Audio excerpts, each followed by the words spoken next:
that's a bonding exercise, honestly. When you get real and authentic and you start talking about feelings and it's not just work, that's when you start getting your connection and building relationships. And, if somebody is experiencing fear and that's resistance, trying to like just go do the work doesn't get rid of the fear. Mm-hmm. You just have more of that resistance. So that becomes that struggle. You're pushing up against the fear. And we can't rationalize with fear. We can't just say, oh, your fear is irrational. Put it away.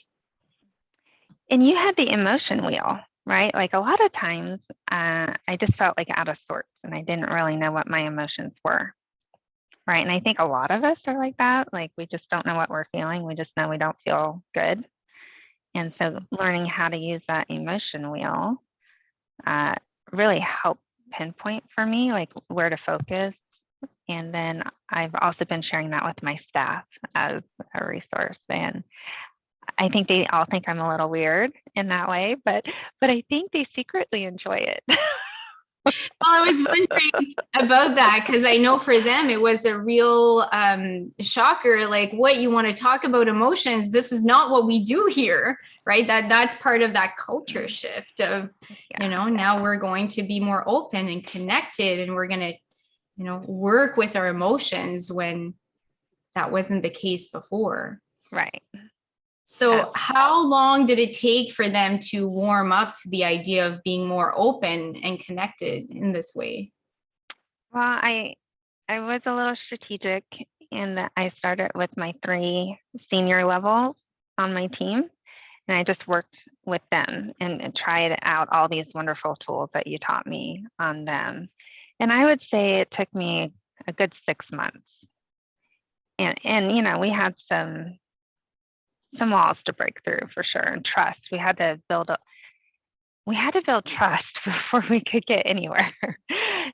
And that was the other thing I think I really learned through coaching is I had all these ideas, knew exactly what I wanted to do, but you can't do any of that without setting up your trust and environment first. I just kept trying to go from ground zero to 100. And I'm like, why aren't people going with me? And it's because I never took the time to set up my environment, right? And when you're, you have goals, you have deadlines, you have milestones, you have all of these things that you're thinking about and that you owe the company. When you have all that pressure, it's hard to slow down, and it's counterintuitive to say, hey, I'm going to slow down and just build trust. So I think that was one of my hardest things because I moved so fast. And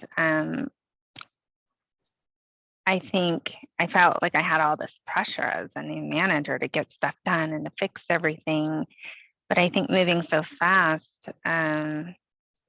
creates fear, right? I think you have to slow down. And then I just learned that even though my boss wants something, I'm just like, no. We're going to adjust the timelines. And I realized I had to protect my staff from my own anxiety and fear, and that we needed to slow down because I didn't want to burn them out. So I'm constantly checking in to make sure. I know I run faster than most people. And just because I run fast doesn't mean everyone else is capable of running that fast. Yeah. So I have to be super mindful of that and keep checking in with my staff that I'm not overwhelming them, that I'm not burning them out, that we're slowing down. And then I just pass that forward. And I've learned how to say no. That's also really empowering. In what ways have you said no? What I say is, what are our priorities? So is this the priority right now? And if this is, well, then you're not getting this until later. So it's not a hard no. It's just not right now. Right. Yeah. Good. So I'm showing on the screen some information about fear, and Lisa brought up a really good point of trust first, because if you are leading change, there's fear under the surface, and you can't go under the surface and meet people where they're at if you don't have trust. They're just not going to tell you. They're not going to be willing to go there. And yet, if you don't address fear, it's just going to stay there and it's going to keep being that resistance.